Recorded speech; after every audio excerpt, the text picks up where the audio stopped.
What's going on, everybody? Happy Friday. Welcome to another edition of Mean Streets powered by FTN right here on Game Plus Network. Welcome in. Chris Meaney here with you. Thanks for taking the time to hang out with me. A lot to get to today on the show. There was a big trade last night in the NHL. The Boston Bruins got a whole lot better last night. What a fantastic game in Seattle between the Bruins and the Kraken, back and forth all night last night. The Bruins found a way to win.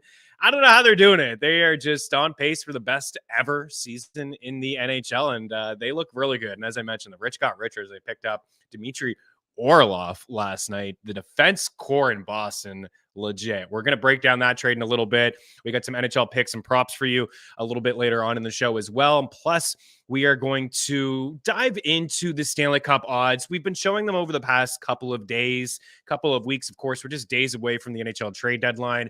There are still some decent players available. There's been some big names already traded early, right? Bo Horvat, Vladimir Tarasenko. You got Patrick Kane here on the thumbnail of the show, as our guy George put on for us. And there was a report last night that suggested the deal was basically done, that Patrick Kane was going to go to the New York Rangers. We'll see if that's going to be the case. But Ryan O'Reilly is another guy, that big name that's already off the books, off the trade bait board. He is gone, and we're going to talk about him a little bit later on, as the Maple Leafs have a date with the Minnesota Wild on home ice in Toronto. The Wild played last night a 2-0 victory against the Columbus Blue Jackets. Minnesota continues to struggle to find offense outside of their big boys, Kirill, the Thrill, Dalla Bill, Kaprizov, and Matt Boldy. Where else is the offense coming from in Minnesota? But they have done a great job over the past couple of days taking on salaries. They've taken on a couple contracts, and we're going to see a few teams do that over the next couple of days, helping out other teams for sure. But I think it's a smart thing. I think Washington did very good yesterday in that trade. We'll get into it in a little bit.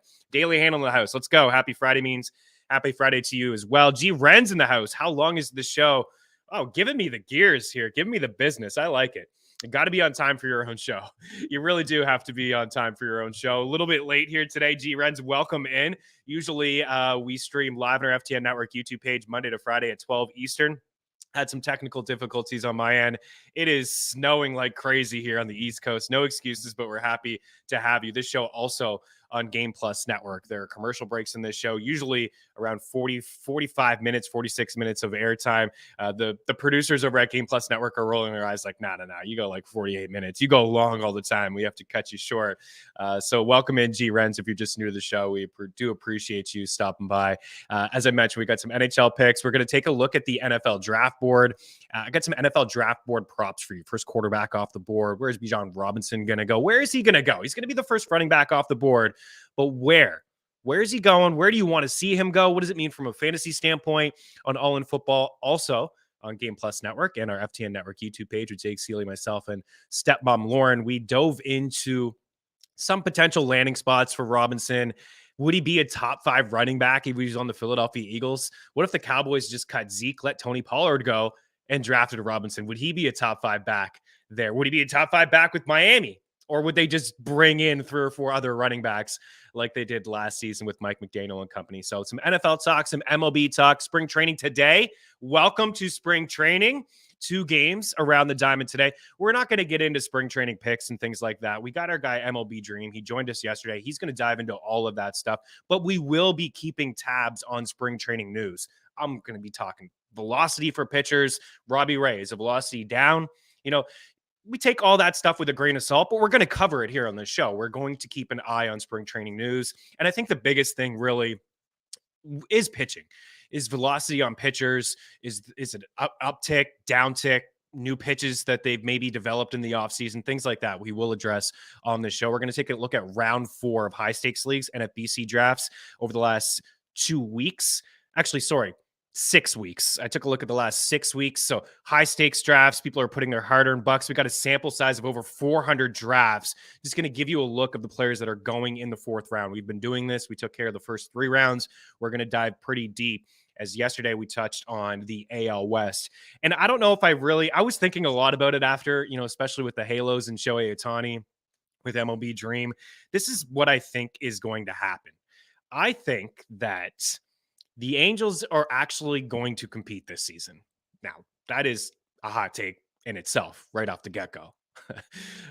Despite Ohtani being the favorite to win the AL MVP and Mike Trout being right there with him. And MLB Network came out with their top 10 players yesterday. And Ohtani, of course, was number one. I think Trout was like number 3 or 4. They had Judge ahead of him, by the way, which I thought was silly. Anyways, I think that the Angels will compete this year. And by the deadline, I feel like they're going to maybe not be in a playoff spot, but pretty close to maybe a wild card spot. It's the Astros division. The Astros are just going to win 100 games again. But I feel like this is a tough spot for the organization, for the fan base, whatever. But for the organization, for the GM, what are they going to do with Shohei? Do you trade him and get all these assets for him because your farm system is not great? You need some pieces to build for the future. You could maybe get 6, 7 prospects for him. Can you afford to give him $500 million in the offseason with Trout making 300 plus? Maybe not. I'd say that they're hanging around come trade deadline. They realize that they want to keep him, and then they miss the playoffs. And that would be the worst case for the Angels. They miss the playoffs, and then they lose Ohtani for nothing because his agent basically came out and said that he deserved, paraphrasing, that he deserved Ohtani to test the waters in free agency. And absolutely he deserves it. He's the best player on the planet. He's the best athlete in sports. He can pitch, he can hit, he can give you double-digit wins, he can strike out 130 guys, he can hit 25 homers, he can steal 10 bags, he hit 260. He can do it all. So he does deserve to test free agency, and he is going to get $500 million contract offers from maybe the Mets, from the Dodgers, maybe the Padres are in on it, maybe the Giants are a sneaky squad. I think it would be a West Coast, or I would think it's going to be a West Coast team. I know the Mets really do stand out to me, but I think a West Coast squad is the way he's going to go.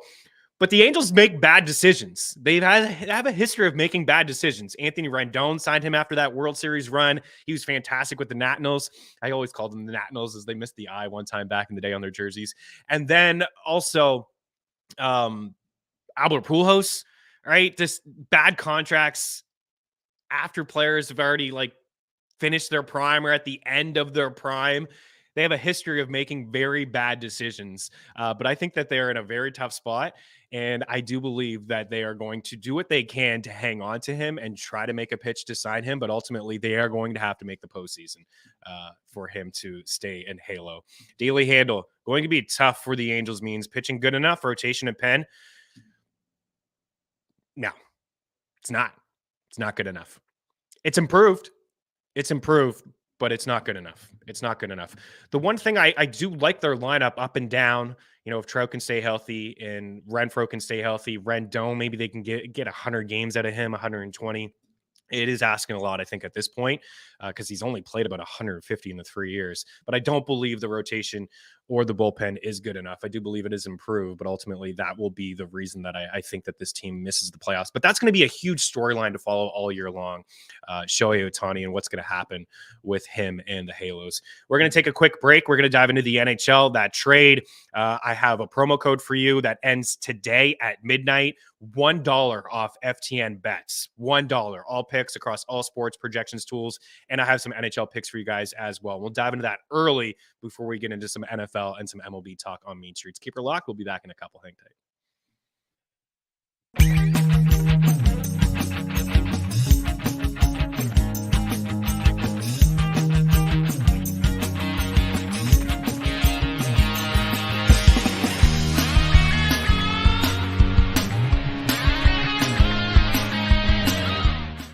I can't say enough about what we've got going on over at FTNBets.com.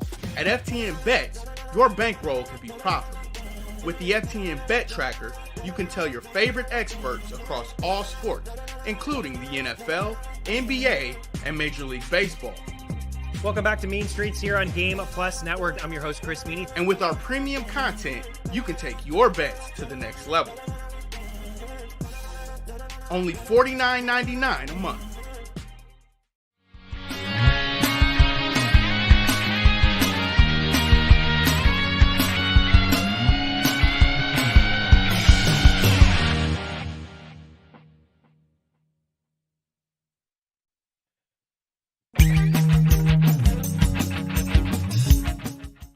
Use the tools the pros use at FTN. Our betting models run over 100,000 simulations of every game, with sides and totals in the NFL, the NBA, and more. Use the home run predictor to see who'll hit a bomb deep. Our NFL player projections will make you a DFS king. And the FTN Prop Shop always finds the best odds for your player props. All tools, projections, and models are powered by FTN Data.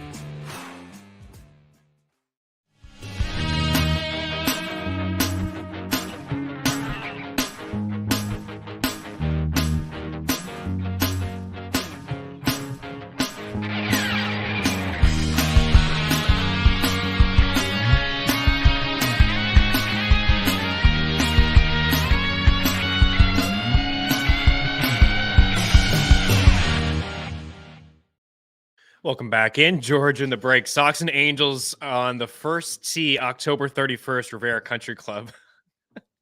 You're not wrong. Who's going to have a worse season, the Red Sox or the Angels? It better be the Red Sox, right? They got a win total of 77.5. You know, they've been missing a lot of guys over the past couple of years. It's been weird. It must feel weird, George, for the Red Sox. They're spending money. They're keeping guys, but I didn't love the Mookie Betts trade. I didn't like that one bit. And also, you know, I think it's okay that you lost Xander. You know, Xander, I don't know. It's a lot of money. It's a lot of years. I think he's a really good ball player. You know, he doesn't have a ton of pop in his bat, but, you know, he's a good fielder and, you know, he's a good hitter. He hits lefties, he hits righties well. Some contact, doesn't strike out a whole lot. He's a good bat. And I saw the Padres lineup today that they're rolling out against Robbie Ray.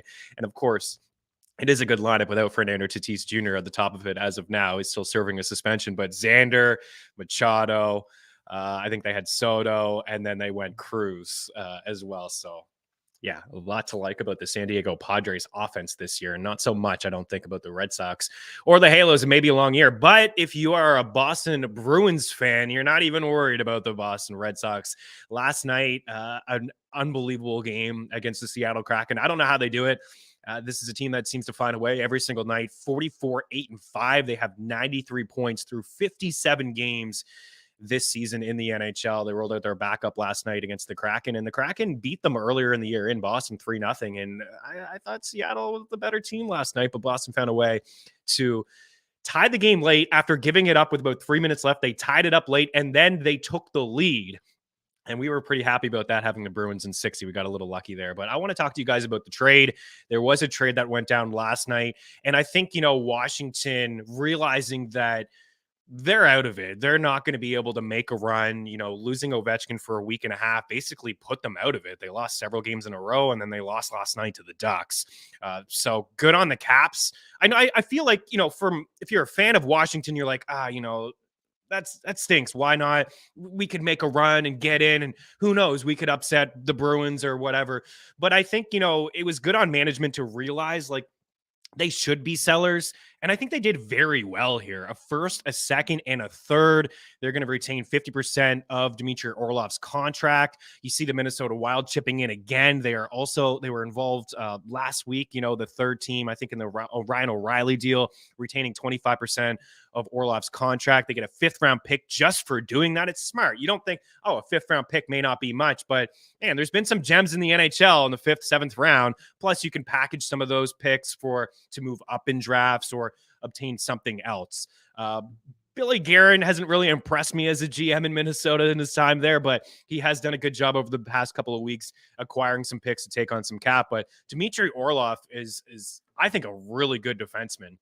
And now you have a defense core that's Charlie McAvoy, Matt Grzelcyk, Hampus Lindholm, who I was just so impressed with last night, always on the ice, Connor Clifton, and then you're going to put Brendan Carlo with Dmitry Orlov. Dmitry Orlov is good enough to be at least a second pair on most teams, and I don't think he will. I suppose they could put him with Charlie McAvoy in that first pair and bump down Grzelcyk to that third pair, but this Boston Bruins team is loaded, and Garnet Hathaway, you know, for people that play fantasy hockey leagues, they have him in hitting in banger leagues, as EY likes to say, banger leagues with hits and blocks and things like that.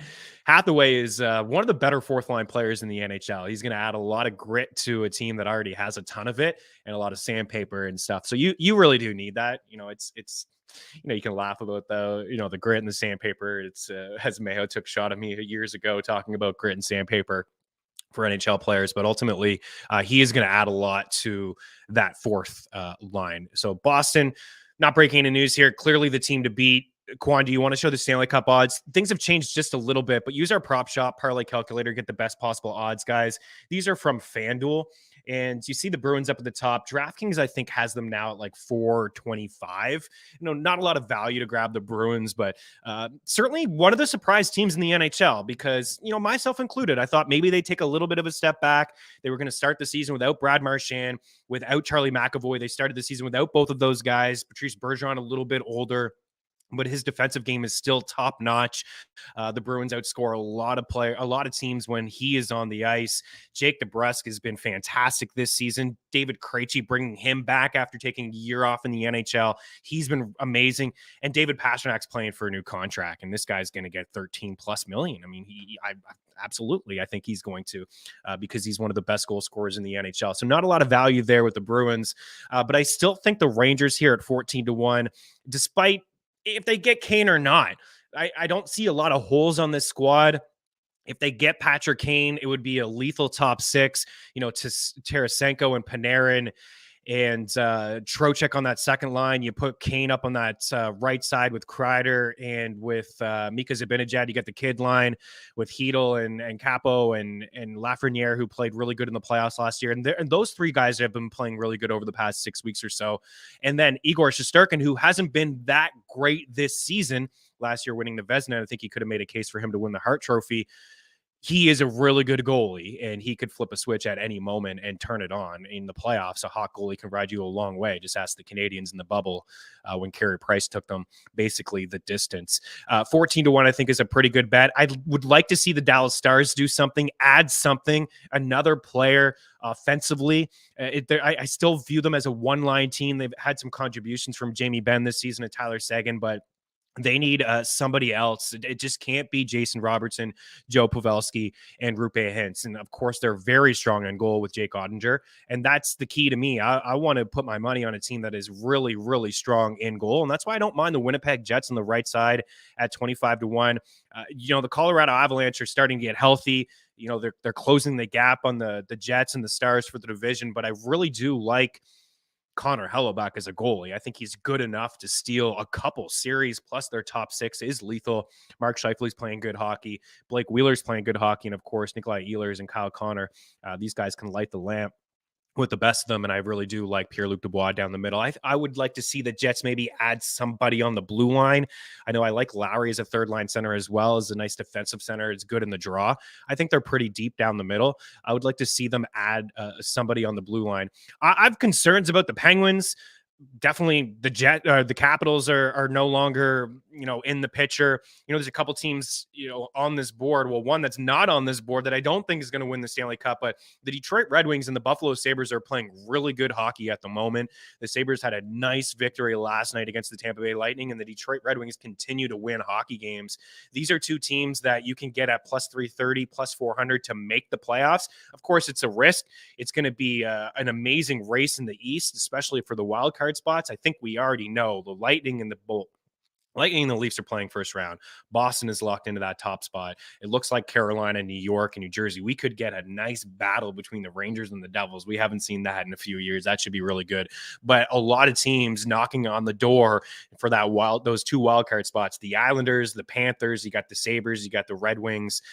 And then the Sabres and the Red Wings are teams that have games in hand on those squads that are holding down a spot or the two spots in the wild card. So, they're playing really good hockey. And I wonder, are they going to add? Are the Red Wings now buyers? The Sabres have a lot of nice young pieces. Will they haven't made the playoffs in quite some time. Will they be aggressive at the deadline? Could you imagine them acquiring a guy like Timo Meier? Now that you would have to trade some assets, of course, to get a guy like Timo Meier, and it's a slight risk because he's an RFA and he's not under contract, but you will have his rights to go along with the push, maybe to get into the playoffs. That would be a really nice move there as well. So just a couple days away from the NHL trade deadline. I wanted to revisit that, the trade from last night. And I do want to give a little bit of love here to Patrick Kane. I don't want to talk about his off-field stuff, okay? I just want to talk about the player on the ice. And I'm seeing a lot of people that I do respect in the NHL in terms of analytical people with their charts and the hard work. And I get it. Analytics is not everything. It's a great tool to use, but it's not everything. And I'm seeing people with the graphs of Patrick Kane being one of the worst defensive players in the NHL over the last 3 years. Just stop it. Like, the Chicago Blackhawks have been historically bad over the past couple of seasons. In fact, I went back and looked since 2020. Only the Columbus Blue Jackets have allowed more shot attempts at 5-5 per 60 since 2000 than the Blackhawks. It's not all Kane. Yes, he's not a great defensive forward, but since 2020, he's top 14 in points. He's top 10 in assists. He had 92 points last season playing on a pathetic Chicago Blackhawks team. This team this year is absolutely brutal. Maybe he's checked out. Maybe he doesn't have the foot speed anymore. Hey, he's standing around in his own defensive end. The Rangers, I can guarantee you this. They are acquiring him, if they do, because of his offense, because of his pedigree, because he has 3 Stanley Cups, because he's been amazing in the playoffs. He has an unbelievable Stanley Cup resume, what he can bring to that team or any other team offensively. Let's not look too much into Patrick Kane's defensive numbers on piss-poor squads with no structure, no coaching at all. And let's be honest about the three players he's played with all year. Max Domi is having a career season. Why? I wonder why. Andreas Athanasiou has bumped around to 5 different teams over the last 5 years. He's not playing with anybody great. I think that Patrick Kane would be a great addition. And if he goes to the Rangers, it's going to be hard for me not to pick them. I don't see many holes on their squads. Avery Brown in the house. NHL shots on goal. Eye emoji. We got some props for you next on Mean Streets. Keep her locked.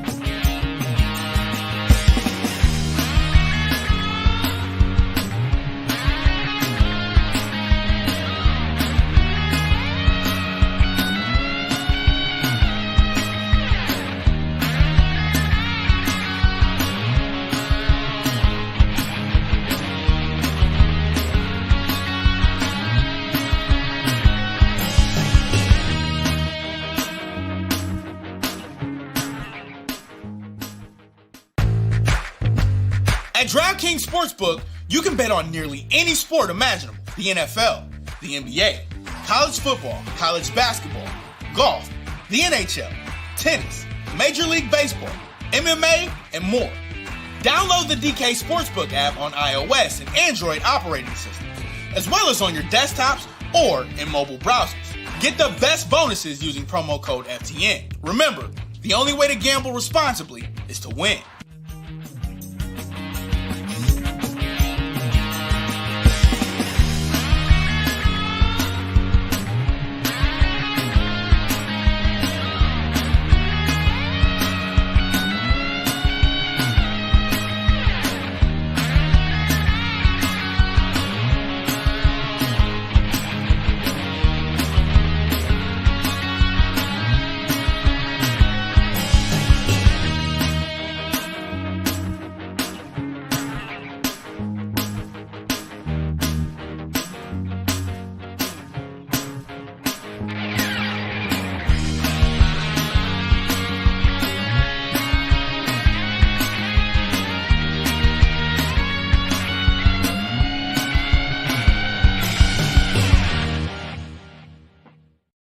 Welcome back in Mean Streets Live on Game Plus Network or FTN Network YouTube page. Chris Meaney hanging out with you. Appreciate you guys taking the time to hang out with me as well. I do want to give a little bit of love to a promo code that we have going on right now called Hoops.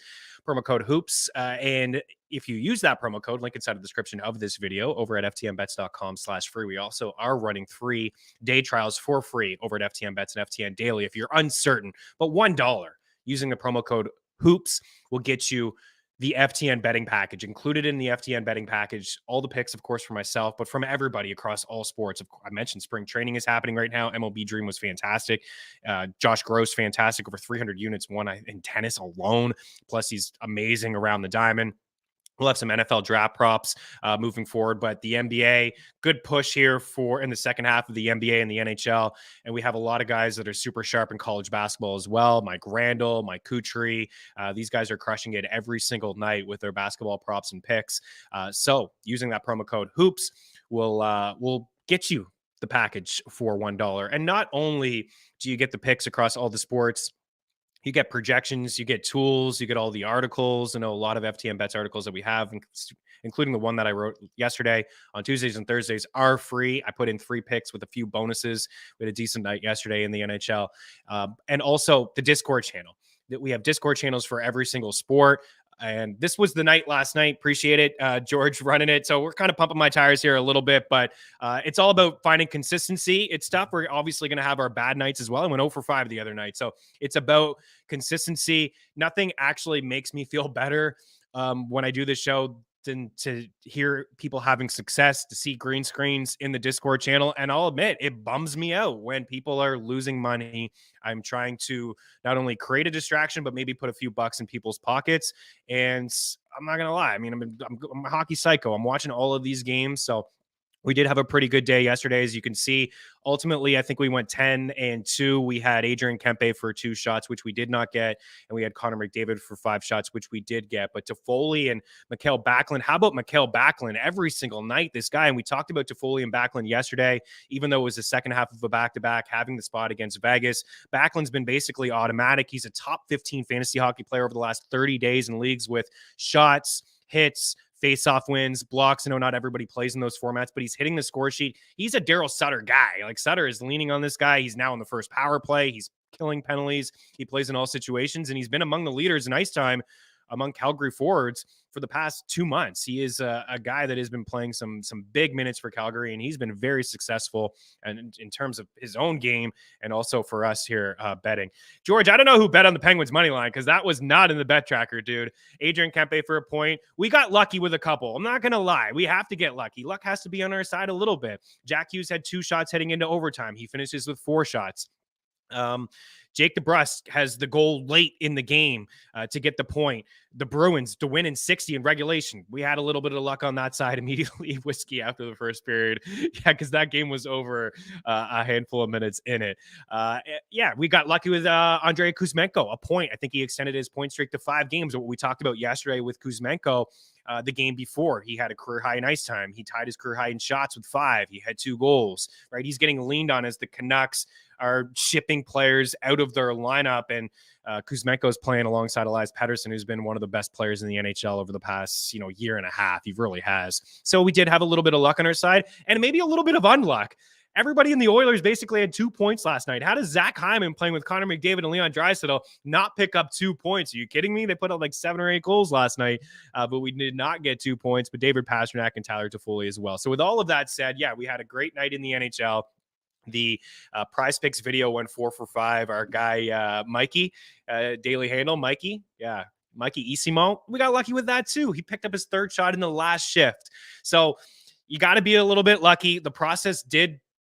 I think the process was correct. It was against a Preds team who allowed the 7th most shot attempts at 5 and 5 per 60 over the last 2 months of the season.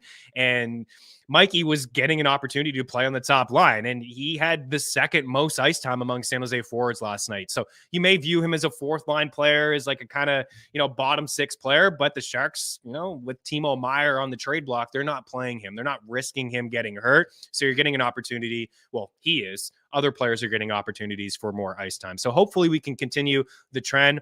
I don't really like to pump my tires. I hold myself accountable. As I mentioned, 0 for 5 the other day. It makes me feel awful.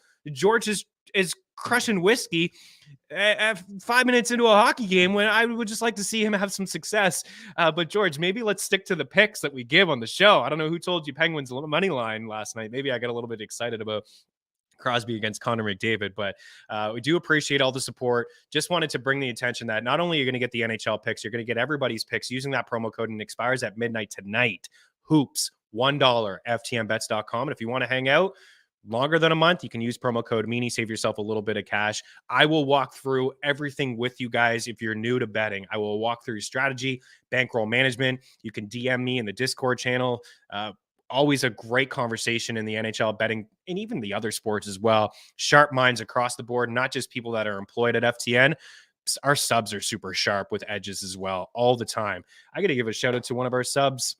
I think it was Adam Shemensky, who talked about Erik Karlsson at 28-1 to win the Norris Trophy. He's now like 2-1 to win the Norris Trophy. We're all on that over at ftnbets.com. And that really was one of our subs bringing that amazing future to our attention. And Erik Karlsson is on pace for over 100 points. We haven't seen that since Brian Leetch in the mid-90s with the New York Rangers. So he is doing something pretty spectacular, and I do believe it is his award to lose. So with all that said, let's give the picks today, and we'll probably go 0 for 5. That's usually how things work when we pump our tires a little bit, but we'll see. I like the process. Let's start here with Ryan O'Reilly. We've been on Ryan O'Reilly now every single game that he has been a Maple Leaf. Great odds. Got it in the bet tracker last night at -108. It hasn't moved that much. This is from DraftKings. If you follow FTN alerts on the Twitter machine, you get notified right away when we make a bet. And if you are subbed with us over at ftnbets.com, in the Discord channel, hey, jump in there. Guys, Ryan O'Reilly, -108. It'll probably move to -120, -125, closer to puck drop. And I am seeing some books hang a -120 for Ryan O'Reilly to have a point tonight against the Minnesota Wild. Great defensive hockey squad. Talked about their struggles offensively earlier in the show. They did play last night. Only got 2 goals against one of the worst teams in the NHL in the Columbus Blue Jackets. But how could we not ride this out with Ryan O'Reilly? He's fresh off a 4-point game. He had a hat trick. It was fun, a fun little game for him, I'm sure, against his former team in the Buffalo Sabres. Man, he played a few years with the Sabres and never scored 2 goals in Buffalo. All his time in Buffalo with the Sabres, never scored 2 goals. His first game in Buffalo wasn't his first. He had played there before, but his first as a member of the Leafs in Buffalo. Guy gets a hat trick and 4 points. He is playing with 2 of the best players in the NHL. Mitch Marner makes so many players around him better. Austin Matthews is having a good season, not as good. I wonder why. Mitch Marner makes a lot of players around him better. Mitch Marner hasn't played a lot of his 5-on-5 hockey with Austin Matthews. He's played with John Tavares. These 3 guys, it's one of the better second lines in the NHL. How could we not ride this out with Ryan O'Reilly? He's played 3 games as a Maple Leaf, and he has 5 points, 2 assists as well. So I wanted to throw that assist prop at you guys. It's a full 2-unit play for me for Ryan O'Reilly to pick up a point, and a unit play for him to have an assist at +192. Again, Mitch Marner, I think, is fantastic. He is an absolutely amazing playmaker. So it could be a goal from a beautiful pass from Mitch Marner, or it could be an assist. Either way, if it's an assist, we're loving it because it could turn out to like a 3.5 unit play for us for Ryan O'Reilly. So I'm in on that. And a couple other props that I do like. Here's some shot props. Nathan McKinnon. I try to avoid some of the obvious dudes. And I will say this. There's like 3 guys that I always go to. Connor McDavid, again, he moved to 4.5 for the first time. I think in his last game, and he had 9 shots, and then last night he had 6 and another 2 goals and 4 points. The guy's got like 109 points. This is silly, man. He might score 60 this year. Career high in goals last night. But he is one that I go to. David Pastrnak, who we had success last night. And then Nathan McKinnon, because Nathan McKinnon is such a good skater. He's a trigger man on the power play, and he loves to shoot the puck. 4.5 is his shot prop at -134. He's had at least 6 shots in 5 straight games. 6 shots in 5 straight games. He had 9 in his last game. Josh Anderson is new. It may feel a little uneasy to take a Montreal Canadian. And when you see +130, it's like, okay. Because I saw DraftKings had -105, and then they moved to +120. This is from Bet Rivers. Use our prop shop, as I mentioned, to get the best possible odds. It will save you a lot of time and maybe a few bucks in your pocket as well. But Josh Anderson, he's just getting an opportunity to play. I mean, the Canadians are so depleted.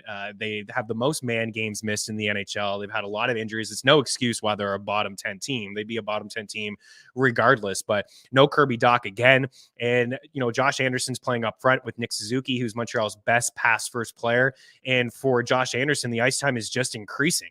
In October, he averaged 14 minutes per game. In November, he averaged 14 minutes per game. And since January 1st, he is averaging just under 18 minutes per game. And he's actually playing decent. I mean, he's got 7 goals over his last 20 games. It doesn't seem spectacular, but that's not bad.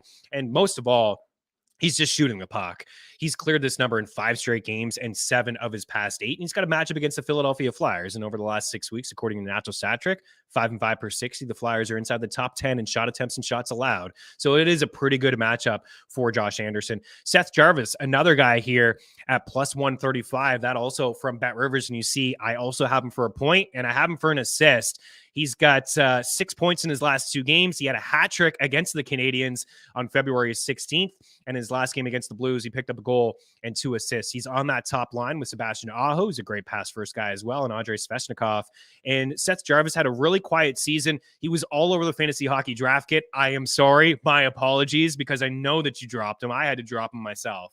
He wasn't a good draft target, although he didn't cost you a whole lot. But if you see him on the waiver wire, go and grab him. His ownership in Yahoo leagues is 30%. It's jumped up 6% over the last 24 hours, but he has cleared 2.5 shots in 6 straight games. 4, 3, 3, 3, 3, and 3. His ice time, 19 minutes the other night. Good matchup here against the Ottawa Senators as well. So Seth Jarvis night, over 2.5 shots, maybe a point, maybe a goal, maybe an assist. Hey, if we get a goal and assist, it'll be a good night as long as we get those 3 shots. And then this is from Bet365. I know not everybody can do this same game parlays, but we have been having a lot of success with this. I try to avoid players that are 1.5. I try to take some line mates, like, for example, Kyle Connor and Mark Scheifele tonight against Colorado. A little bit of a tougher matchup, but those guys are both at 1 point. Sometimes Tage Thompson's at 1.5, but tonight he's at 1 point. So is Tuck, so is Skinner. They're a line. And usually when one guy scores, the other guys are in on it. So it correlates. It's 200 plus 200, 2-1. Tage Thompson had a hat trick last night against the Tampa Bay Lightning. Tuck was quiet. Skinner hit the score sheet. He had some shots on goal. I do like Tage actually to have 4 shots tonight, and I think Alex Tuck will bounce back as well. A matchup against the Florida Panthers. Listen, the Buffalo Sabres just play high event hockey. They can't really keep the puck out of their net. They're among the leaders in goals. They can hang with anybody offensively. And I think they proved that last night with a matchup against the Tampa Bay Lightning, and they filled the net against Andrei Vasilevskiy. So I think this matchup tonight against Florida, in Florida, a goal total of 7, I think we're going to see some offense. And keep in mind, Anthony Duclair is expected to make his season debut tonight. He's recovering from an Achilles injury. He had a really nice season last year, a career season. He played a lot of his hockey with Alexander Barkov and Carter Verhaeghe. I'm interested to see if that's how Florida goes about things tonight, to get that trio back together. And then they have Matthew Tkachuk on that second line, who's had a fantastic season this year, his first with the Panthers, playing on that second line with Sam Reinhart. So if I'm looking at point props, man, you could really have some fun over at Bet365 with the same game parlay. Maybe doing Duclair is a little bit risky, but I would do Barkov if he was at 1 point, Barkov with Carter Verhaeghe, and Tkachuk's never going to be at 1 point, but getting maybe these 3 Sabres in with 3 Panthers, whether it be Reinhart, Verhaeghe, and Barkov, or maybe Tkachuk for an assist, a couple of those guys for shots as well. I'd lean with Carter Verhaeghe over 3.5 shots, and I would lean with Tage and Tuck in there, and you can get yourself like a 20-1. And just a little bit of pizza money on it, right? A little bit of a sprinkle. George, he scored 4 goals in Tim Hortons dining space. What is that? I don't know what that is. Is that McDavid? Is that a McDavid thing? Timmy's? Ever been, George? Ever been? Maybe slightly overrated. I don't know. Sorry, my Canadian crew. We're going to take another break here. That's it. The NHL usually cram it in at the end. I'm always short for time because I'm not a great host. But we're rolling through it all here on a Friday. I wanted to give those NHL plays with you. And really, the biggest takeaway, hoops. Promo code HOOPS, $1. There it is. Ryan O'Reilly. I should have known that. He scored 4 goals in Tim Hortons dining space, though. Yeah. If you don't know the Ryan O'Reilly Tim Hortons story, I'm not going to share it for you, but Google is your friend. Google's your friend. We'll be back in a couple. We're going to take a look at NFL draft odds next here on Mean Streets. Keep her locked.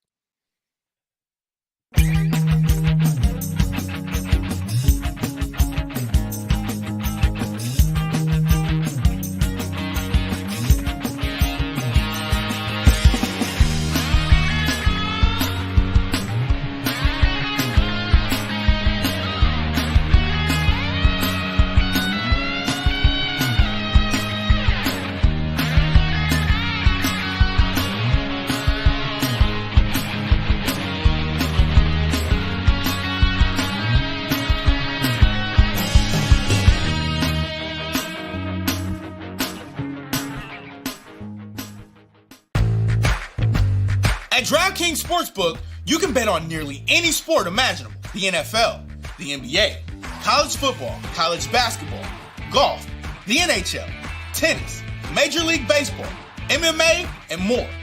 Download the DK Sportsbook app on iOS and Android operating systems, as well as on your desktops or in mobile browsers. Get the best bonuses using promo code FTN. Remember, the only way to gamble responsibly is to win.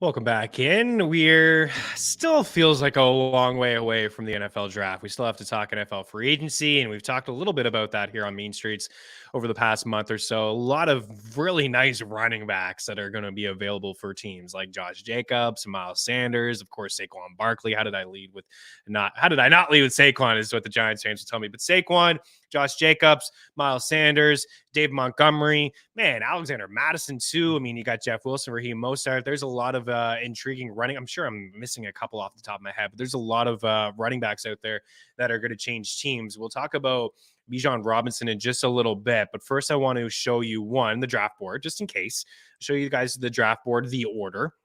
And we have some NFL draft coverage already over at FTN and also FTN fantasy.com and our FTN network YouTube page as well. Mike Randall's doing a draft preview every team. He's got some beat writers across all sports. I think he's already touched on the Bears. I believe he's touched on the Cardinals, the Lions, a few of these teams, the Raiders, just talking with the beat writers of what they're going to do, maybe their plans at the draft, maybe some offseason stuff. So the Bears up at the top, the Texans number 2, Arizona number 3, and Indianapolis at 4. Seattle has Denver's pick with the Russell Wilson trade. The Detroit Lions have the Rams pick at 6, of course, with the Matthew Stafford trade. The Las Vegas Raiders are at 7. The Atlanta Falcons are at 8. The Carolina Panthers are at 9. And the Eagles have the trade with the Saints. They have the 10th pick. So looking at this board, what teams need a quarterback? The Bears don't need one. They got Justin Fields. The Texans need a quarterback. The Arizona Cardinals don't need one with Kyler. The Colts definitely need to figure out the quarterback position. They just have not been able to figure it out since losing Andrew Luck, Phillip Rivers, Matt Ryan, I don't know, Nick Foles, Carson Wentz. This is not, go get yourself a guy. Seattle, Geno played pretty good last year. He led the NFL in completion percentage. Maybe they just hang tight with Geno Smith. I think they may, actually. The Detroit Lions could draft a guy to play behind Goff. I think Jared Goff had a really nice season from a fantasy standpoint. We were talking about drafting him as a third quarterback to be a super flex guy for you, and he basically finished as a top 12 quarterback. He had a great season. You're going to add Jameson Williams to that offense. I think they stay the course with Goff, but maybe they draft somebody behind him. What are the Raiders doing? Do the Raiders have a plan at all? They just decide to cut Derek Carr. Was their plan to bring in Tom Brady? If that was their plan, that didn't work out at all because Brady said, see you later. It feels like they have, quote unquote, win squad now. I don't know. They don't really have a win now squad. Win squad now? That didn't make any sense. Bats. Do they have a squad that's ready to compete right now? I don't think so. Defensively, no. Josh McDaniels, are they going to be patient? Are they going to draft a guy? Are they going to try to acquire Aaron Rodgers? There's a lot of holes in Las Vegas right now. I don't think they have a clear path. I think they would like to have a guy like CJ Stroud, but I just don't think he's going to fall to them at 7. The Falcons got Desmond Ridder. The Panthers definitely need a quarterback. The Eagles have Jalen Hurts. Lions Planet in the house. Welcome in. We won't draft a quarterback. I want a cornerback and a linebacker. You know what? I couldn't agree more with you. I couldn't agree more. I don't think you need a quarterback. I don't think that Stroud or Young are going to fall to you. I think Goff is fine. He may not be the answer, but I think Detroit is going to win the division. I think Detroit is going to win the NFC North this year. I loved the way that they played football down the stretch. You're going to add Jameson Williams to that offense, like I said.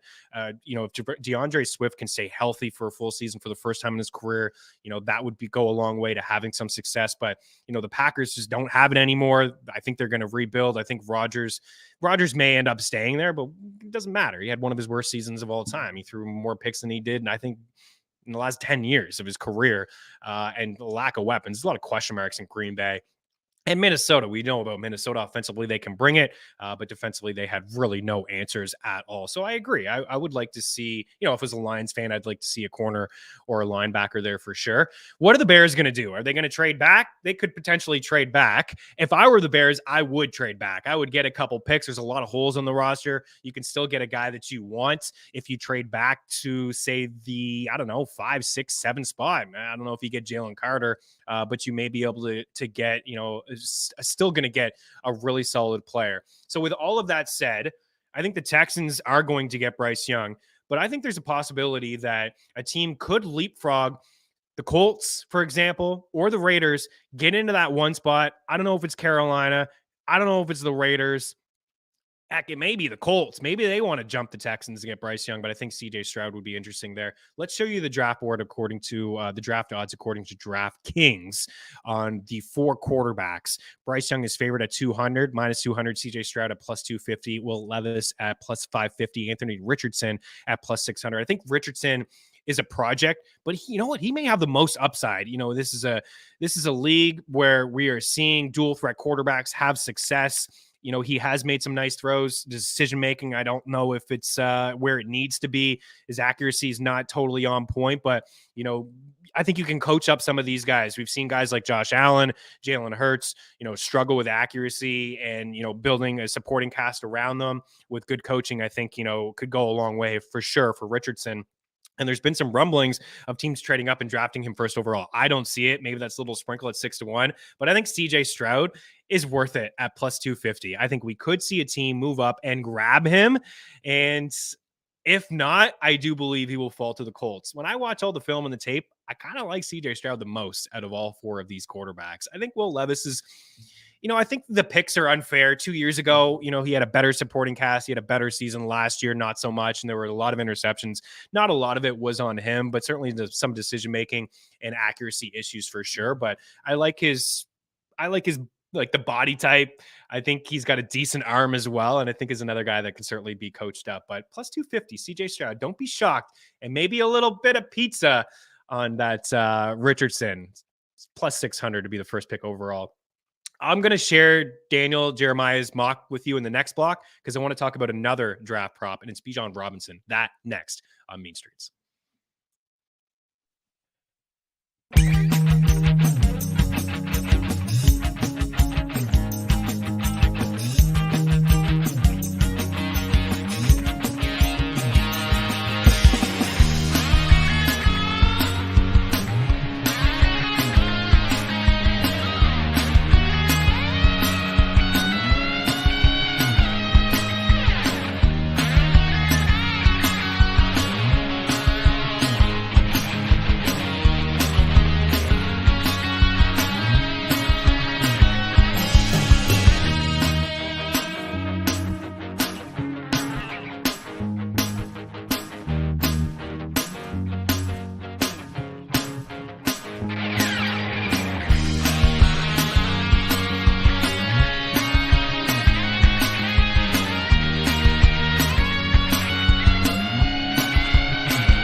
back. Welcome back in. Lions Planet. Wanted to address that question with you just because it seems like you're a Detroit guy, and I always want to address some of the questions that people do have. So do you see the Red Wings trading anybody or trading for anybody?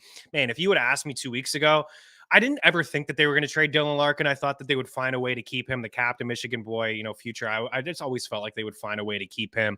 He's been on a heck of a run. Definitely don't think he's going anywhere. But I still think there's a possibility, just looking at cap friendly, there's a few guys that are, I could see maybe Tyler Bertuzzi getting dealt. Would he be a big reason that you didn't make the playoffs if you traded him?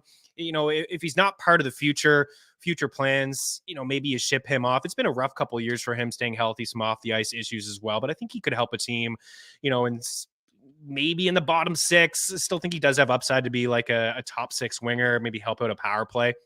I could see Detroit moving on from him.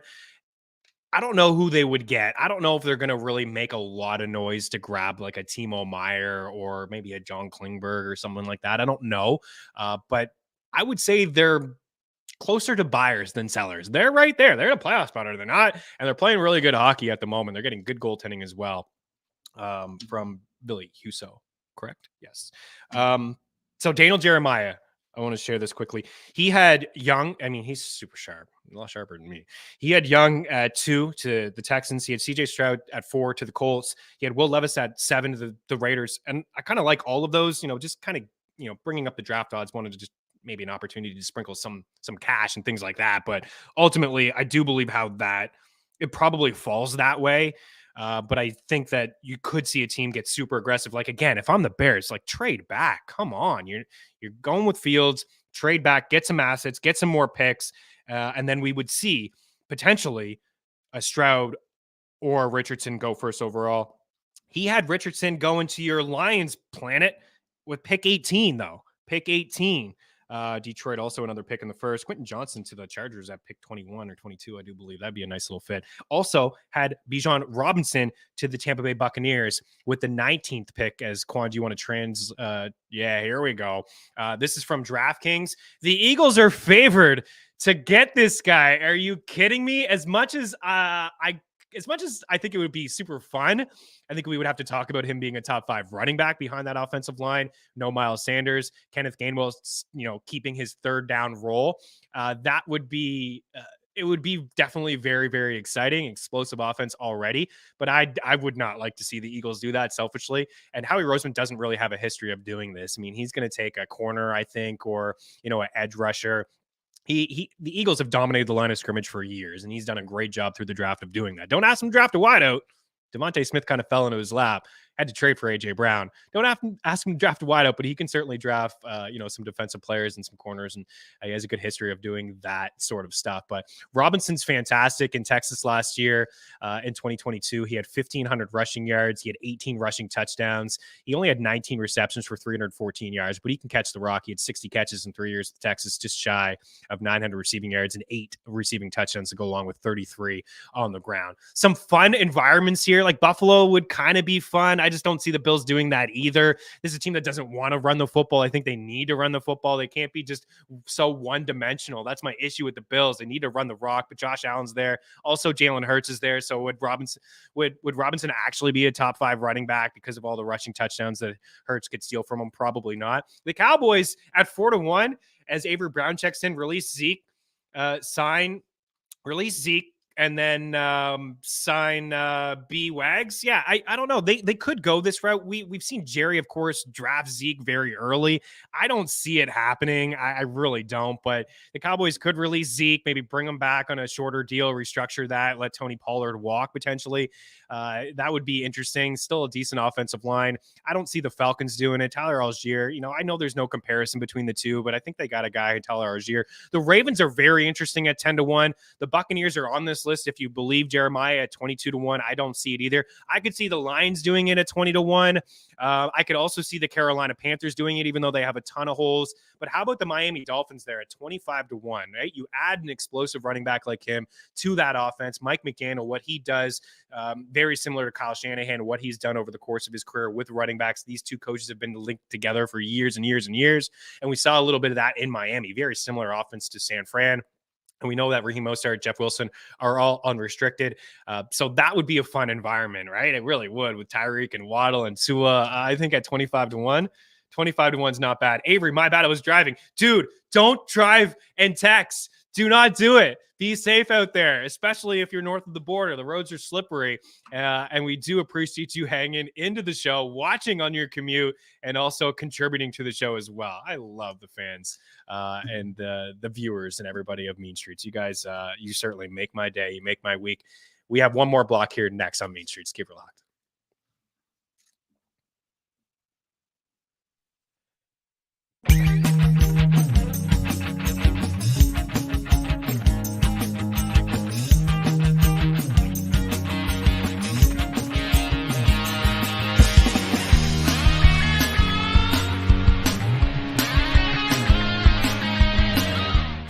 I can't say enough about what we've got going on over at ftnbets.com. At FTN Bets, your bankroll can be profitable. With the FTN Bet Tracker, you can tell your favorite experts across all sports, including the NFL, NBA, and Major League Baseball. Welcome back to Mean Streets here on Game Plus Network. I'm your host, Chris Meaney. And with our premium content, you can take your bets to the next level. Only $49.99 a month.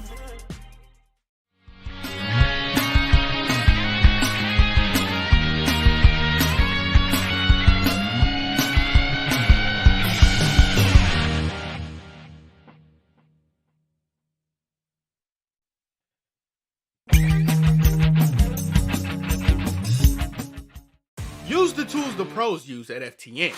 Our betting models run over 100,000 simulations of every game, with sides and totals in the NFL, the NBA, and more.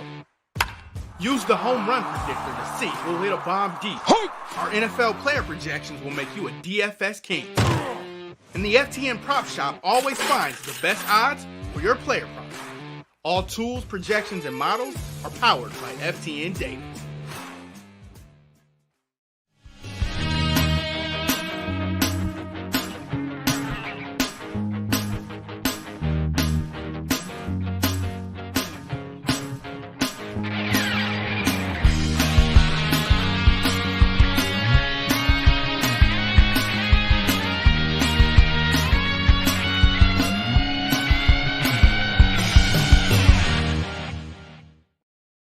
No time to get into baseball. There's no time. I promise I'll do it next week. I'd love this comment from Steve because I tweeted out the graphic with Robinson. Like, where's he going to go? I just like to hear other people's thoughts. And you know, there's some Bengals out there. There's some Vikings. There's some Cowboys. There's some Eagles out there.